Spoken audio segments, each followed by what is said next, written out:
Mis hermanos, hay muchos reyes que han llegado al poder por medio de la violencia, por medio de la venganza, pero esos mismos actos que estos reyes cometen para poder obtener el poder y para poder obtener el trono, en muchas ocasiones resulta en que ellos aumentan enemigos. Hay más enemigos que ahora están velando por sus propias vidas y estos reyes terminan siendo incluso personas en las que nadie puede confiar porque ellos tienen sospechas de todo el mundo. Para ellos todos los que están a su alrededor quieren tomar el trono de sus manos porque así fue como ellos lo hicieron. Y estos reyes que usan la venganza, la intimidación, la destrucción y la guerra terminan siendo personas en las que nadie puede confiar. Y en contraste, lo que nosotros veremos en el pasaje con esta historia que nosotros acabamos de leer, es que nosotros vamos a ver un rey que es digno de confiar. ¿Por qué? Porque es un rey de gracia. Y lo que hace el autor del primer libro de Samuel en este capítulo es que él nos demuestra que el carácter de un rey de gracia es misericordioso, es leal y también es fiel. Yo quiero que juntos regresemos al pasaje para ver cómo esta historia comienza en los versículos del 1 al 7, ya que en estos primeros 7 versículos nosotros vamos a ver la primera escena donde nosotros vamos a ver a David teniendo misericordia de Saúl. Y lo que vemos en esta escena con lo que hace David es que vemos a un rey que es digno de confiar porque es un rey misericordioso. Este pasaje comienza con mostrarnos aquí en los primeros versos que Saúl había regresado de perseguir precisamente a los filisteos.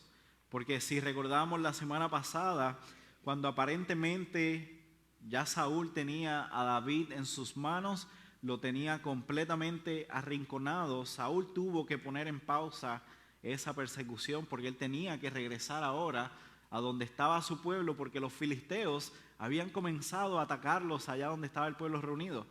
Entonces, en ese momento donde ya Saúl tenía a David apresado, tiene que poner pausa a esa persecución, tiene que ir, tiene que rescatar al pueblo. Y lo que nosotros estamos viendo ahora en este pasaje es como si Saúl dijera: ok, ya terminé de resolver aquel asunto, ahora puedo resumir nuevamente mi persecución en contra de David. Y en este momento el pasaje nos está mostrando también que él decide regresar, no solo, sino como lo ha hecho anteriormente. Él escoge particularmente y meticulosamente a 3,000 hombres que van con él para cumplir su misión. Y la misión de Saúl era una sola. Él quería matar a David. Y el lugar donde David se había escondido y él se encontraba eran en unos peñascos, nos dice el pasaje, donde lo que habían eran cabras monteses. Esas áreas donde usualmente estaban estas cabras eran áreas muy rocosas, porque son esas cabritas, ¿no?, que uno las ve que están así como en el precipicio y ellas siguen subiendo y uno dice, se van a caer, pero nunca se caen. Así que son muchas rocas y en estos lugares hay muchas cuevas. Así que hay muchas cuevas en estos lugares y en ese lugar es donde se encontraba David, y David había entrado a una de estas cuevas con sus hombres para descansar y para esconderse también. Y es en medio de este escenario, en medio de este lugar donde llega Saúl persiguiendo a David, y al llegar Saúl a este lugar, el pasaje nos dice que en efecto Saúl tenía que ir al baño. La versión Reina Valera, que quizás muchos de ustedes tienen, dice algo similar a que él tenía que entrar a una cueva para cubrir sus pies. Pueden leer ahí la versión Reina Valera, dice para cubrir sus pies. Y lo que esta frase significa es literalmente, él tenía que hacer sus necesidades. ¿Okay? Así que recordemos que Saúl ha llegado a este lugar con 3,000 hombres. Sin embargo, con todas las posibles opciones de cuevas que tenía Saúl para hacer sus necesidades, él entra en nada más y nada menos que en la cueva donde estaba David, con todos sus hombres. ¿Ok? Tenía muchas opciones, pero él entra en esa precisa cueva. Saúl aquí está ahora en una posición de vulnerabilidad. Él ni siquiera, mis hermanos, está pensando qué es lo que hay dentro de la cueva. Él tiene que librarse de sus necesidades para él poder seguir en la persecución que él tenía en contra de David. Pero ahí está David. Y está David con sus hombres. Y el que está ahora solo es Saúl. Nosotros en Puerto Rico a esto le decimos, tenemos una frase para describir esto, quizás ustedes también la usan. Pero aquí lo que estamos viendo es que se viró la tortilla. Ahora las cosas son diferentes. Ahora el que está solo, el que está vulnerable es Saúl, y David está con todos sus hombres mirando a este hombre que acaba de entrar a la cueva y que está haciendo sus necesidades. Y en ese momento de vulnerabilidad de Saúl, los hombres de David se le acercan a David y le dicen, y yo me imagino que se lo dijeron así, quizás en voz bajita o por señales, de alguna manera se comunicaron para que Saúl no se enterara, pero le dicen, oye, mira, este es el día que el Señor te habló. Yo me lo imagino a ellos todos emocionados, porque están como, ya esto se va a acabar. O sea, mira, este es el día que el Señor te habló. Y ellos le dicen, Dios te dijo, voy a entregar a tu enemigo en tu mano y harás con él como bien te parezca.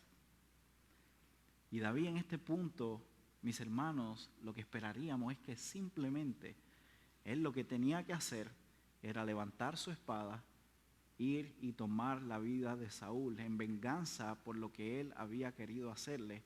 Y en ese mismo momento David podía convertirse en el rey de Israel. Sin embargo, lo único que David hace es que David llega donde está Saúl, se le acerca y corta un pedazo y corta el borde de su manto. David no le quitó la vida a Saúl. Y no solo eso, sino que David también contuvo a esos 600 hombres que estaban con él de no quitarle la vida a Saúl, y él no les permitió a ninguno de ellos que se levantaran en contra de él. Todo esto está ocurriendo mientras Saúl todavía está ahí en la cueva haciendo sus necesidades. Cada uno de esos 600 hombres, recordemos que David los había agarrado porque esos hombres eran los marginalizados, los rechazados. Cada uno de estos 600 hombres tenían motivos personales para ellos incluso también levantarse en contra de David en ese momento. Pero David los contuvo a todos ellos. Y al terminar Saúl de hacer sus necesidades, se levanta literalmente como si nada hubiese pasado y él sale de la cueva. Y es aquí, mis hermanos, donde una vez más nosotros estamos viendo el carácter de David mostrado en esta situación. David, en el momento donde todos hubiésemos pensado que tenía la mejor oportunidad de su vida para vengarse de Saúl, él decide que no lo va a hacer. Y por el contrario, él extiende misericordia y él deja que Saúl salga de la cueva con vida. ¿Por qué? Porque el carácter íntegro, mis hermanos, es algo que no es movido fácilmente por las situaciones. Un carácter íntegro no es movido fácilmente por las circunstancias. David tenía un carácter íntegro y él nos ha mostrado a través de todo este libro que él va a actuar como él siempre ha actuado. No importa la circunstancia, no importa la situación que se presente delante de él, él va a actuar con integridad. Y en este momento de tensión, donde sus mismos hombres le están diciendo, hey, la palabra de Dios se ha cumplido porque ya Dios te había dicho que iba a entregar a tu enemigo en tu mano. David lo que hace es que en ese momento los corrige y les dice a ellos mismos que de hecho ellos estaban completamente equivocados al decirle eso. ¿Por qué? Porque Dios nunca le dijo a David que Saúl era su enemigo. Dios le dijo en el capítulo 22 que él iba a entregar a los filisteos en su mano. Y David le ayuda a entender, de hecho, la misma palabra de Dios al recordarles que Saúl no era su enemigo. Saúl no era parte de los filisteos. Saúl en efecto era el ungido de Dios y él era el rey actual de Israel. ¿Por qué? Porque Dios mismo fue el que lo puso ahí y no le correspondía a David irse por encima de lo que Dios había establecido y él con sus propias fuerzas tomar la vida de de Saúl, y tomar el reinado en sus manos.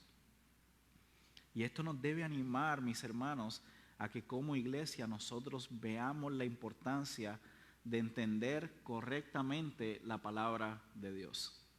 Ante una situación que parecía dada por Dios mismo para que David matara a Saúl, el entender la palabra de Dios de una manera correcta mantuvo a David en una posición de honrar al Señor y de no irse en contra de la palabra del Señor por más buena que la situación pareciera.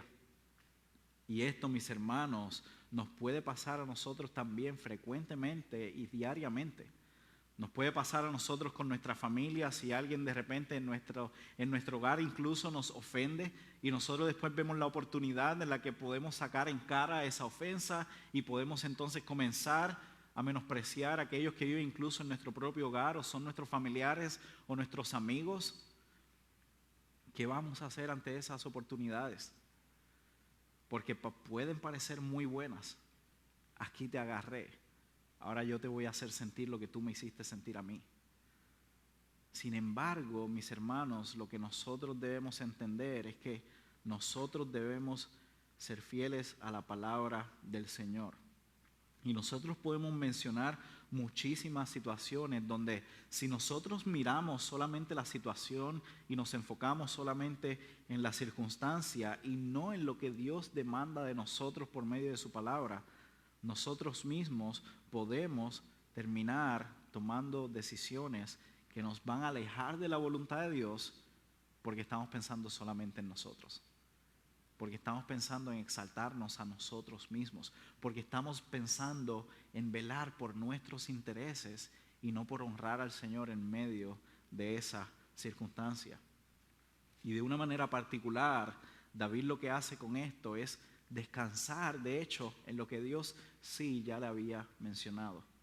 Y es lo que nosotros debemos hacer, pero no buscando una nueva palabra audible en estos días, no buscando algo de una revelación fresca, no buscando algo que nadie haya escuchado y déjame tratar de orar para ver si el Señor me muestra algunas señales.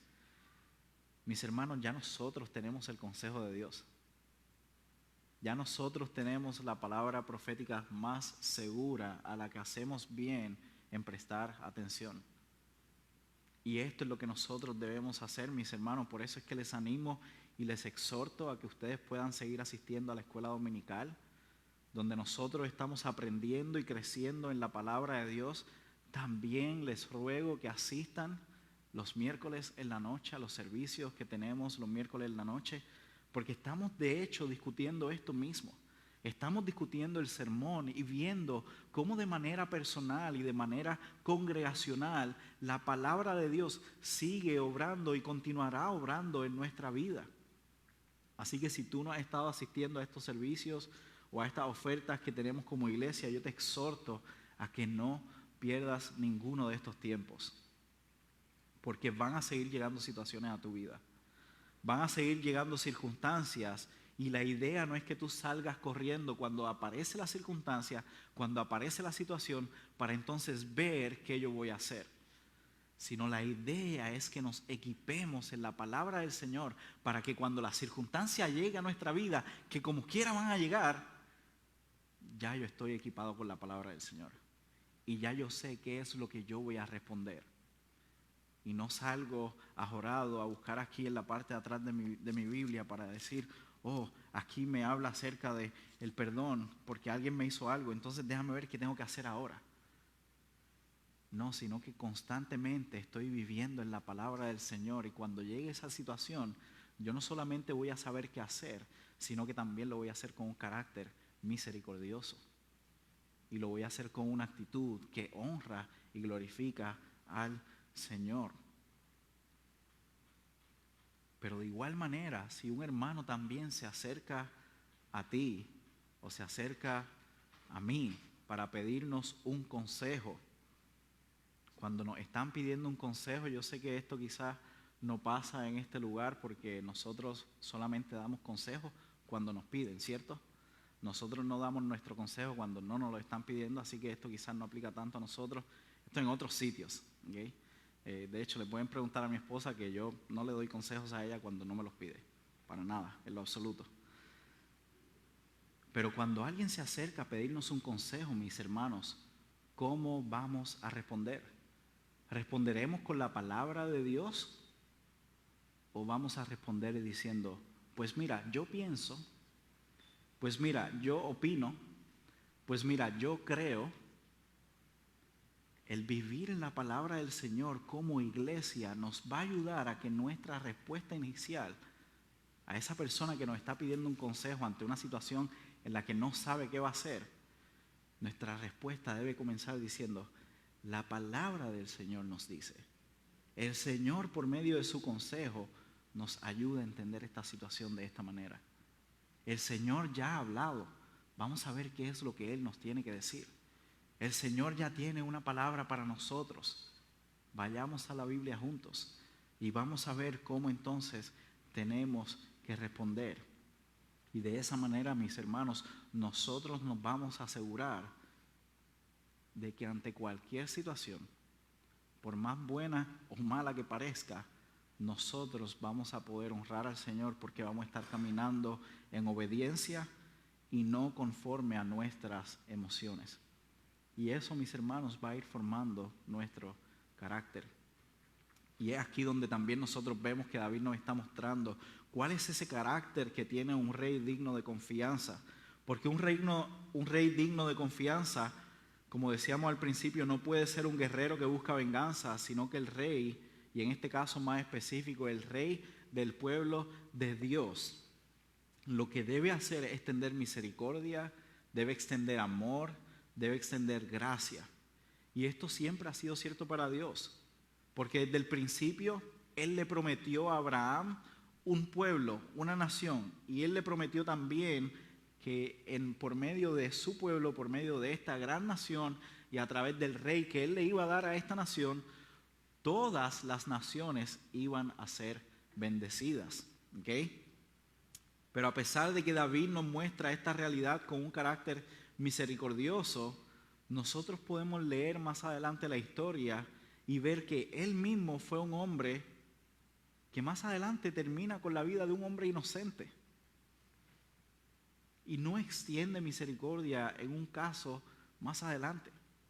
Así que el pueblo iba a seguir esperando a ese rey verdadero que siempre iba a actuar con misericordia cuando tenía que actuar con misericordia y no con venganza ni violencia. Y es precisamente, mis hermanos, antes de comenzar su ministerio, que Jesús mismo es tentado por Satanás para llegar al trono sin sufrimientos, sin espera, y lo tienta en el desierto para que le adore y entonces darle todo lo que estaba en el mundo. Sin embargo, lo que vemos en Jesús es que Él mantiene su obediencia al Padre y Él no toma esa vía fácil.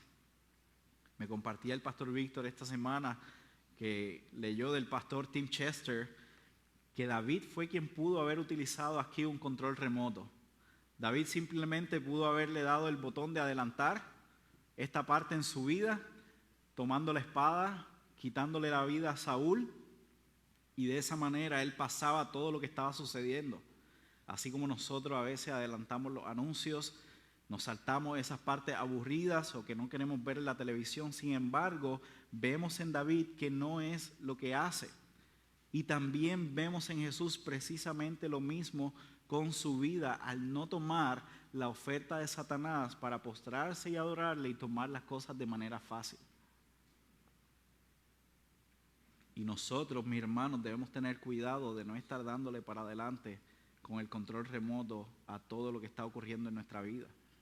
Porque queremos a veces aquello, queremos saltar esta situación, queremos estos beneficios, queremos estas bendiciones y queremos obviar el proceso en el cual el Señor nos tiene para formar nuestro carácter, para formar nuestra vida a la luz del carácter de su Rey.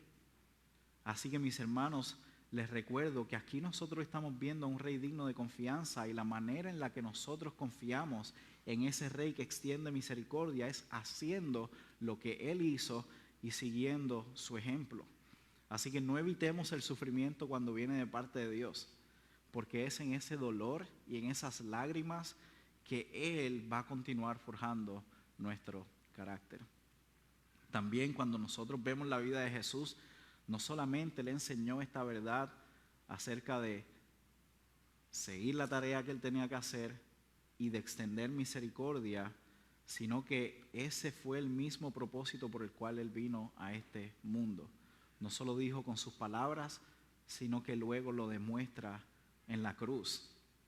Jesús va a ser arrestado, lo leíamos hace unos minutos, y en ese preciso momento donde Él va a ser arrestado, Él le dice a uno de sus siervos: oye, ¿acaso tú no sabes que yo, si quiero ahora mismo, puedo evitar todo esto que me está sucediendo? Yo puedo llamar al Padre para que envíe ángeles a mi rescate y puedo pasar todo este sufrimiento. Pero eso no fue lo que Él vino a hacer. Él no vino a evitar el sufrimiento. Él vino precisamente a sufrir y a dar su vida en rescate por muchos. Y es lo que vemos también cuando Él está en la cruz. En la cruz las personas comienzan a burlarse de Él, y de hecho uno de los malhechores lo incita y le dice: ¿por qué no te bajas de esta cruz y nos bajas a nosotros también? ¿Por qué no evitas esta parte de tu vida? Porque el haber evitado esa parte de su vida significaba que Él no iba a estar extendiendo misericordia. No iba a estar extendiendo la misericordia a nosotros mismos. Si Él tomaba esa vía fácil, Él iba a estar obviando la muerte que Él tenía que sufrir por nosotros. Así que Jesús mismo, en obediencia al Padre y en medio de las burlas, que le ponen de hecho incluso una corona, una inscripción detrás de Él que dice: Jesús, el Rey de los judíos, para burlarse de Él, mientras toda su sangre, mis hermanos, está siendo derramada en ese preciso momento. Jesús no toma la vía fácil y extiende misericordia, y lo hace diciendo las siguientes palabras: Padre, perdónalos, porque ellos no saben lo que hacen. Mi hermano, nosotros como iglesia podemos decir con confianza que aunque nosotros mismos éramos enemigos de Dios, porque lo rechazábamos y éramos nosotros los que estábamos persiguiendo a Dios, Él extendió misericordia a nosotros en la cruz para hacernos parte de su pueblo. Ese es nuestro rey, mis hermanos. Y a ese rey es que nos apuntaba David. Ese es el rey que es digno de toda nuestra confianza. Y la misericordia que Él nos mostró también nos llama a que la mostremos a todos aquellos que están a nuestro alrededor, incluso aquellos que nos están persiguiendo. Porque Pedro mismo nos dice en su primera carta que en Cristo nosotros ahora tenemos un ejemplo a seguir. Quien cuando fue ultrajado, cuando fue perseguido, cuando las personas se burlaban de Él, no abrió su boca. Y Pedro nos anima a nosotros como iglesia a que imitemos ese carácter misericordioso del Rey de Gracia. Porque confiar en el Rey de Gracia implica que vamos a hacer lo que Él pide de nosotros. Y Él está pidiendo que extendamos misericordia. Pero también, si tú estás aquí en esta mañana y tú has vivido tu vida rechazando a Dios, y cada vez que tú tienes la oportunidad, incluso delante de ti, de tomar venganza de alguien, de simplemente exaltarte a ti mismo, de tomar las decisiones que son en mejor o que van a resultar en un mejor beneficio para ti, es posible que tú no hayas experimentado esa misericordia de Dios. Y es posible que tú estés experimentando un deseo insaciable de tú mismo ser validado. Pero yo quiero hablarte de lo que realmente tú y yo merecíamos. Y lo justo para ti y para mí era literalmente que Dios nos condenara y no tuviese nada de piedad con nosotros. Sin embargo, como vimos hace unos minutos, Dios envió a su Hijo por ti. Dios envió a su Hijo para que Él sufriera lo que tú y yo teníamos que sufrir. Y para que Él llevara sobre sus hombros la culpa y la carga que tú incluso estás sintiendo sobre tus hombros cada día de tu vida. Y mi oración por ti es que en esta mañana tú puedas reconocer eso, tú dejes de perseguir a Dios y tú te entregues a ese Rey que obra de una manera misericordiosa en tu vida. Así que entrégale tu vida al Señor y arrepiéntete de estar persiguiéndole, porque Él lo que te va a extender a ti es misericordia y te va a dar vida, y te va a dar vida en abundancia. Y esa va a ser mi oración por ti en esta mañana. Y lo interesante también que vemos en esta historia es que todavía nosotros nos quedamos con la pregunta: ¿pero por qué David no levantó la espada y mató a Saúl? ¿Por qué lo dejó con vida? Y ahora en los versos del 8 al 15, nosotros vamos a ver esta segunda escena donde nosotros vemos a David demostrando su lealtad al Señor. Esto nuevamente va a ser una escena donde al ver lo que hace David, nosotros vemos que un rey digno de confiar es leal. Un rey digno de confiar es misericordioso, pero también un rey digno de confiar es leal. Luego que Saúl sale de la cueva, inmediatamente David sale detrás de él con el borde de su manto en la mano y le dice: ¡Mi señor el rey! Y al Saúl mirarlo, cuando él se voltea, literalmente David está con su rostro en la tierra, postrado delante de Saúl. Y comienza David un discurso para mostrarle que él nunca ha querido hacerle daño. David comienza este discurso, de hecho, preguntándole. Y le pregunta: ¿por qué tú estás escuchando a los hombres que están contigo, que te están diciendo que yo estoy tratando de hacerte daño? Mírame. Acabas de salir de la cueva donde yo estaba con mis hombres. Yo te pude haber matado y no lo hice.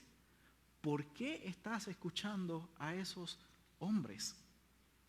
Nuevamente podemos seguir viendo este contraste, porque los hombres de David le dijeron a David que lo matara. Sin embargo, David no escuchó a sus hombres, y David le está diciendo a él: ¿por qué tú escuchas a los tuyos? ¿Por qué tú estás escuchando a esos hombres que te están diciendo que yo te quiero hacer daño? Y es en este momento donde David procede a mostrarle la evidencia de la misericordia que él acababa de extenderle, pero por su lealtad al Señor. David le dice: oye, yo no tomé tu vida. Y una y otra vez David va a usar el nombre del Señor para hablar en este discurso y para referirse a lo que él había hecho. Y básicamente lo que David le estaba diciendo era: tú mismo te acabas de dar cuenta, porque el Señor te puso en mi mano dentro de la cueva y yo no te maté. Y aunque algunos me dijeron que lo hiciera, yo no lo hice, porque me dije a mí mismo: Él es el ungido del Señor. Y como si eso fuera poco, mis hermanos, y Saúl todavía estuviese quizás en duda diciendo: ¿será que realmente me habrá perdonado la vida? O aparentemente no tuvo el chance, o no tuvo el tiempo, no se dio cuenta a tiempo, y ahora me está diciendo eso para convencerme. David le dice: mira, tengo un pedazo del borde de tu manto. Mira cómo corté un pedazo del borde de tu manto. ¿Acaso no crees que pude haberte cortado la cabeza en ese momento? Así que David le está dando una evidencia tangible de que él lo pudo haber matado. Y se lo dice con estas palabras. Ahí dice el texto, versículo 11: mire, Padre mío, mire la orilla de su manto en mi mano, puesto que corté la orilla de su manto y no lo maté. Reconozca y vea que no hay maldad ni rebelión en mis manos, y que no he pecado contra usted, a pesar de que usted acecha mi vida para quitármela. Y en el verso 12 le dice: juzgue el Señor, nuevamente haciendo mención del Señor, entre usted y yo, que el Señor mismo me vengue de usted, pero mi mano no será contra usted. En este punto Saúl ahora sí debe estar completamente convencido que David pudo haberlo matado y no lo hizo. Y David continúa su discurso, pero él está apelando una y otra vez a su lealtad al Señor. ¿Okay? La lealtad de David no era a Saúl simplemente porque era rey, sino que constantemente él está diciendo, porque tú eres el ungido del Señor. Desde el principio David tiene misericordia de Saúl porque él sabe que es el ungido, porque sabe que es el rey. La lealtad de David, mis hermanos, como vemos en este pasaje, era hacia el Señor, y eso también fue lo que le permitió a David ser obediente, incluso aunque él tenía la oportunidad de venganza en sus manos. Por eso es que en esta sección él termina diciéndole a Saúl que él está haciendo lo correcto, porque usa ahí un proverbio antiguo que dice que de los malos lo que procede es la maldad. Y al David decirle que no hay maldad en él porque no quiere matarlo, David levanta su caso como un hombre justo y lo que hace es nuevamente apelar una vez más al Señor. Y lo que le está diciendo es, el Señor puede juzgar. El Señor sabe que yo soy justo. ¿Ven cómo David lo que hace constantemente es demostrar que él ha sido leal al Señor? La palabra Señor se repite en este pasaje en muchas ocasiones. Y lo que él está diciendo es, mi lealtad está con el Señor. Yo no te mato a ti porque yo estoy siendo leal al Señor. Porque yo quiero obedecer al Señor. Y es en este punto que nosotros debemos recordar que David ha estado haciendo mención de Saúl como ungido del Señor. ¿Por qué? Porque ser ungido del Señor lo que implicaba para David y lo que implicaba en todas las escrituras es que Dios había determinado que esa persona ungida era la persona que Dios mismo había escogido y separado específicamente para llevar a cabo una tarea. Y en este caso era para que Saúl fuera el rey. Entonces, al David reconocer a Saúl como ungido, David estaba reconociendo el propósito de Dios, y a pesar de que les resultara fácil tomar su vida y aparentemente eso solucionara todos sus problemas, David se mantiene siendo leal al Señor. Y él reconoce que es porque los propósitos de Dios son mejores que los suyos mismos y que lo mejor que él puede hacer incluso para su propia vida es honrar al Señor en toda circunstancia. Nuevamente, mis hermanos, ¿qué estamos viendo? Estamos viendo cómo el carácter de David nos presenta la realidad de que el Rey de Gracia es un rey que muestra lealtad a Dios mismo. El rey digno de confiar va a mostrar siempre su lealtad a Dios mismo. Y de igual manera, mis hermanos, eso es lo que nosotros vemos en la vida de Jesús. Antes de que Jesús fuese a la cruz, Jesús demuestra que Él está siendo leal al Padre en todo lo que hace. Porque en medio de su oración, Él le dice al Padre, Padre, si es posible, pasa de mí esta copa, pero que no se haga mi voluntad, sino que se haga tu voluntad. En esa oración y con esas palabras, lo que Jesús estaba demostrando es, yo quiero ser leal a tu voluntad, y mi voluntad es estar sujeto a lo que tú quieres. Jesús fue leal al Padre en cada uno de los momentos de su ministerio. Y el resultado de eso, mis hermanos, en nuestras vidas, es que constantemente, no importa la situación en la que nosotros nos encontremos, nosotros ahora como pueblo de Dios estamos llamados a demostrar nuestra lealtad al Señor. Y es algo que no puede cambiar, aunque todo lo que está a nuestro alrededor nos apunte a que pudiera parecer que podemos tomar esta otra decisión, pudiera parecer que, bueno, es algo que no va a hacer tanto daño, es algo que simplemente me va a ayudar un poquito, es algo que yo simplemente puedo hacer en el momento para simplemente avanzar mi propia causa y después vuelvo a reconciliarme con el Señor, después vuelvo a hacer lo que es correcto delante del Señor. Mis hermanos, eso no honra al Señor. Eso no demuestra nuestra lealtad al Señor. Y nosotros estamos llamados a ser un pueblo que es leal al Señor. Es lo que nosotros tenemos que hacer ante las situaciones que enfrentamos en el trabajo. Es lo que nosotros incluso como iglesia estamos llamados a hacer ante las circunstancias que vamos a enfrentar como iglesia. Porque en el futuro, mis hermanos, se nos van a poder presentar situaciones donde seremos leales al Señor viviendo en obediencia a su palabra, o seremos leales a aquellos que donan un poquito más a la iglesia, o seremos leales a aquellos que queremos ganarnos para Cristo y bajaremos los estándares como iglesia para, queremos tener un poco más de personas aquí. Mis hermanos, nosotros tenemos que seguir siendo leales al Señor y su palabra, y no podemos negociar nuestra lealtad al Señor por dinero, por personas, por posición, por poder, por influencia. No podemos hacer eso. Tenemos que seguir siendo leales al Señor. Sin embargo, mis hermanos, nosotros también podemos ver que como iglesia descansamos en que el Señor mismo va a proveer para que nosotros seamos leales a Él. El Señor mismo ya ha provisto su Espíritu Santo para ayudarnos, para guiarnos a entender su palabra, a vivir su palabra y para que nosotros seamos leales a Él hasta el final. ¿Por qué? Porque Él es fiel a su palabra.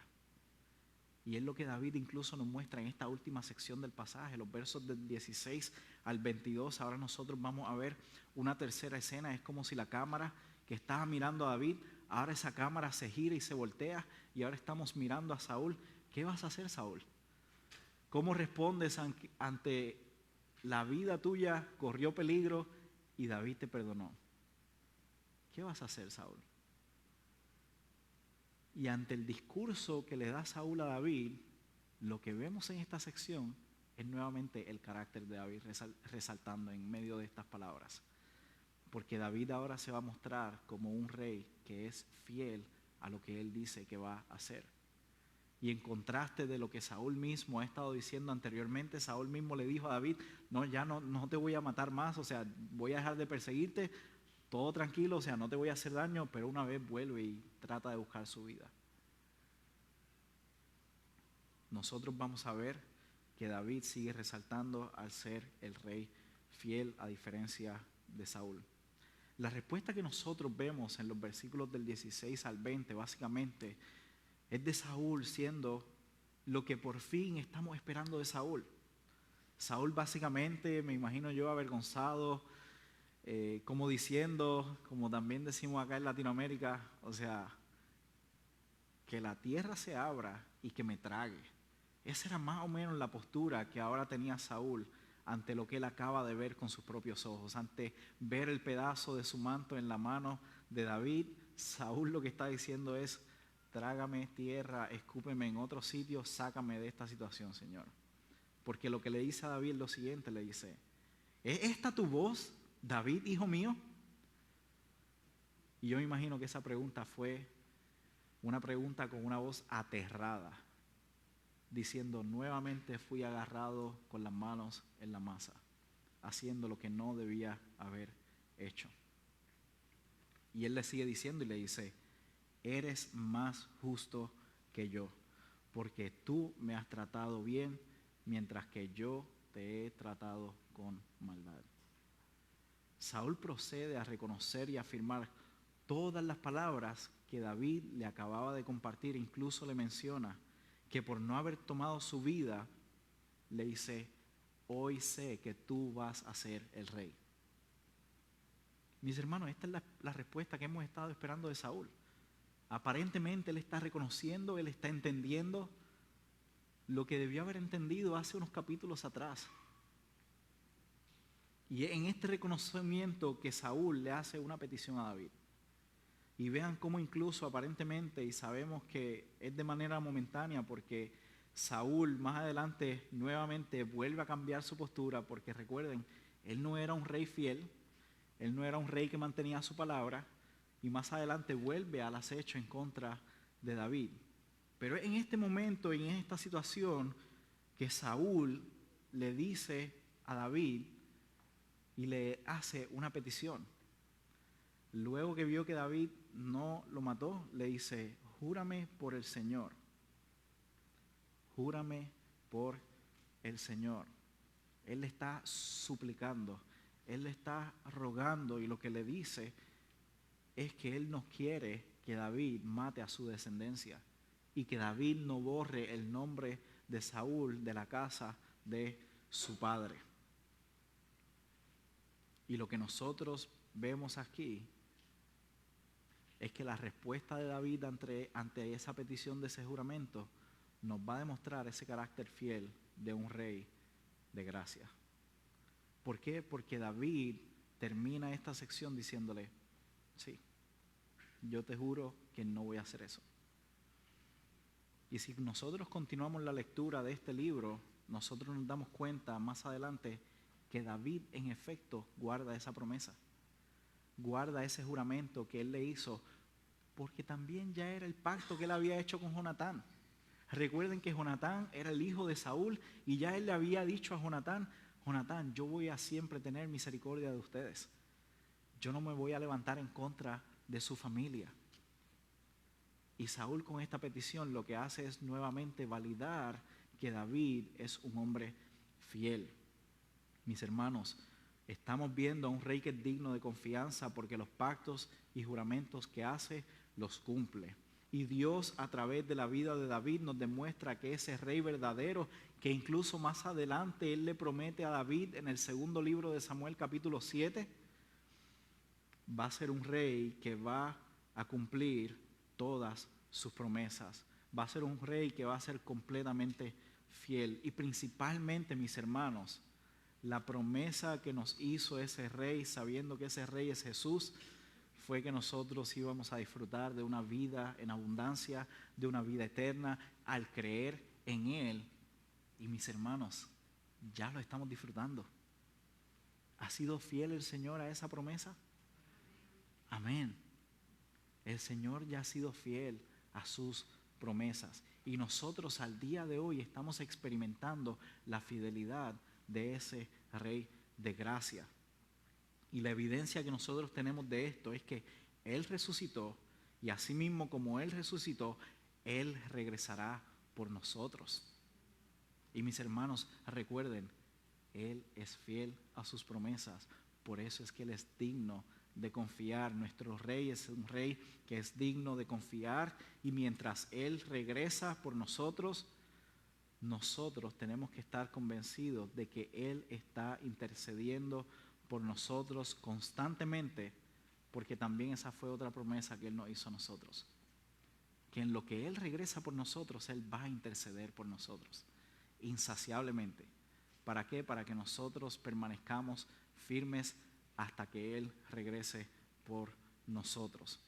Y sabiendo, mis hermanos, que Jesús intercede por nosotros todos los días de nuestra vida, como iglesia tenemos que confiar en el Rey de gracia. Y el confiar en el Rey de gracia es que nosotros como iglesia y como creyentes demostremos que vivimos, número uno, en obediencia a su palabra. Tenemos que vivir en obediencia a su palabra. Número dos, nosotros tenemos que extender misericordia a los demás. Y nosotros, mis hermanos, tenemos que descansar en sus promesas. De esa manera nosotros demostramos que confiamos en Él. ¿No les ha pasado en ocasiones que alguien les dice, confía en mí, hazme caso, yo estoy buscando tu bien? ¿Y qué es lo que te pide esa persona cuando te está diciendo confía en mí? Lo que te está pidiendo es, haz lo que te estoy pidiendo. Uno demuestra confianza cuando uno sigue las palabras que te están compartiendo. Así que, mis hermanos, nosotros como iglesia podemos demostrar que confiamos en el Rey de gracia cuando nosotros mostramos misericordia a los demás, cuando nosotros vivimos en obediencia a su palabra, mostrando lealtad al Señor, y cuando nosotros descansamos en sus promesas. Y mi oración es que el Señor nos ayude a ser una iglesia que confía en el Rey de gracia. Nuevamente, demostrando misericordia los unos a los otros, como decía la hermana Berenice el miércoles pasado, tenemos que demostrar esa misericordia. Mis hermanos, mostrando lealtad, obedeciendo su palabra, y finalmente descansando en sus promesas porque sabemos que Él es un Rey fiel. Oremos. Señor Dios poderoso, te damos gracias por esta tu palabra y te pedimos, Señor, que nos ayudes a ser una iglesia que demuestra, que conoce, Señor, que tú eres un Rey de gracia y que por lo tanto eres un Rey digno de confiar. Ayúdanos a hacer esto, Señor, mientras nosotros extendemos misericordia los unos a los otros. Ayúdanos, Señor, a hacer esto mientras también podemos ser leales a ti al obedecer tu palabra. Y ayúdanos, Señor, a ser una iglesia que descansa en tus promesas. Y que, Señor, mientras tú regresas por nosotros, descansamos y sabemos y tenemos la seguridad de que tu Hijo Jesucristo está ante el trono celestial intercediendo por nosotros para que nosotros permanezcamos hasta que tú regreses por nosotros. Te pedimos y te rogamos esto en el nombre de tu Hijo amado Jesús. Amén.